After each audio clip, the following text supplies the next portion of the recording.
Well, here's the sequel you never asked for, at least a sequel season coming back up to Netflix. And I'll talk about this and what it actually means in regards to this studio. It seems like a woke double down might be a little bit different. But we'll talk about Lara Croft after her cancer that she had, Lara Croft, and having to have both of her breasts removed to become a survivor. I feel for her. What a good storyline. It's stunning and brave. It's not actually what happened, but guys, we'll just make fun of it here because it's so ridiculous, these redesigns, and nobody liked this. It's not just the designs. The story was awful too. And we'll get into it in just a moment. My name's John Della Rose. Everybody, smash that like and subscribe button. Thank you guys for being here as we cover all things in fantasy and science fiction entertainment. And if you like action-adventure, like Lara Croft stories and things like that, grab my For Steam and Country fantasy series. It's a bit different, but it is way, way, way fun swashbuckling adventure. And it's a 6-book series on Amazon. You'll love it. It's got a lot of elements from like my influences are really like Final Fantasy and things like that. And so this is an excellent book series that I've done, and you can see the 4.3 star ratings with 569 ratings on Amazon. People love this series, and it only gets better as it goes along. So it's a 6-book series available on ebook, print, and audio. And I'm not going to spoil stuff for you. I'm going to let you discover it yourself. It's in the description below. Thank you guys so much for supporting our books and supporting all of our artistic efforts here. It's on ebook, print, and audio, as I mentioned. I like people who check things out on audio, of course, because it makes it easy sometimes. And thank you again. All right. So, despite negative reviews and seemingly poor viewership, Tomb Raider Legend of Lara Croft gets a second season. Crystal Dynamics announced that the animated series, The Legend of Lara Croft, with her stunning and brave,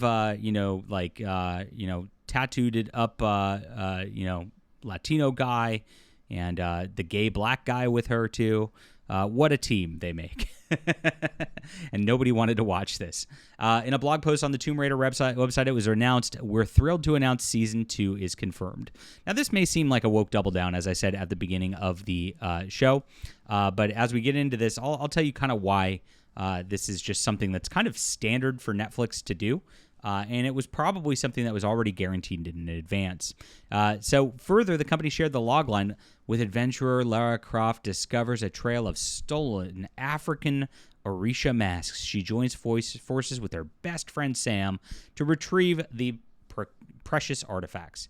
Lara's thrilling new adventures takes her around the globe as she delves deeper into the hidden secrets of Orisha history, dodges the machinations of a dangerous and enigmatic billionaire who wants to take the masks for himself. Is that Elon Musk as a stand-in? While discovering these relics contain dark secrets and a power that defies logic. Power that may be, in fact, divine. Okay, so she's going to get into some, voodoo witchcraft stuff because... that's very culturally sensitive and the like. And I hope it's written by some own voices because that's just going to make it even better. And I joke because obviously the more that they insert that kind of stuff, the more that it fails. But it's interesting just looking at this. The first season really just had nothing to latch onto. It had nothing interesting. It had no real drama to it. It was something that was just like absolutely boring. And in addition to the just terrible design where it looks nothing like Lara Croft, so it's like you don't even have anything to latch onto for your member berries or anything like that. It was just a recipe for disaster. And this looks like more of the same. Just from a storytelling perspective, as a writer, I just see like the dangerous billionaire trying to take things, and it's like, remember when like culture used to like revere like people in business and people who did well for themselves as like a good thing to aspire to? Like back in the day, like you'd have, almost every, like Bruce Wayne, like was a billionaire, right? Even in the new Batman, what they're doing, I'm ranting on a side, guys, just about storytelling because this is what I do. Sorry. I just have to. Like the new absolute Batman turns Bruce Wayne into a poor person, like fighting against like Gotham's elite. It's like, it's something so weird about like the where culture just does not appreciate success whatsoever, and it does the opposite. It says success is bad, and it's a commie thing. Let's be honest. And and they want success to be not glorified. They want everybody to be equal in equity, to all be like satisfied being poor losers together. And that's kind of like what everything's kind of turned into in the last recent years. You never see anything about a good businessman or say even a good like priest or anything like that. It's always like the weird woke like sort of witches who are the good people and the good persons, and the people fighting against like the people who are successful who are the good persons. So what Neon from Clownfish TV says is that She-Ra got canceled after its initial episode order, which was pretty generous. 52 episodes, pretty much the norm for a show they intend to push to syndication. The toys flopped. Mattel is not revisiting DreamWorks for She-Ra, only classic. And I got to pull up the rest of the tweet here, guys, so bear with me for a second. And there are no movie or season 6 in the works. And nobody ever talks about these things or thinks about that show in 2024. Gosh, I remember when that came out and just how bad it looked. It was here and gone like most Netflix shows. I guess they won or something. So this is pretty interesting on this level. Netflix definitely, even though they just announced it, orders more than one season usually. And this is why I say I don't think it's actually a woke double down. I think Netflix probably ordered 2, maybe even 3 seasons to start because they usually do this to spread things out. And if you look at the episode amounts, like 52 episodes of a cartoon was like a pretty standard season for syndication back in the day. And so it really is 2 seasons broken down, or 1 season broken down, and then they call it multiple seasons because of just like how they break things out. And I think that's exactly what's happening with Tomb Raider here. I think that Tomb Raider is a show that probably was picked up in advance, and probably like even though it didn't do well, they were already committed to funding it, so they just might as well see it through and just rack up some extra watch time hours, I guess. Doesn't hurt anything at this level.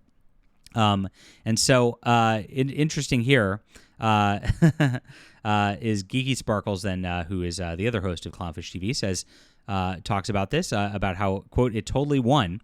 And this is what they said here about this. Some woke nerd who's posting a Palestinian flag.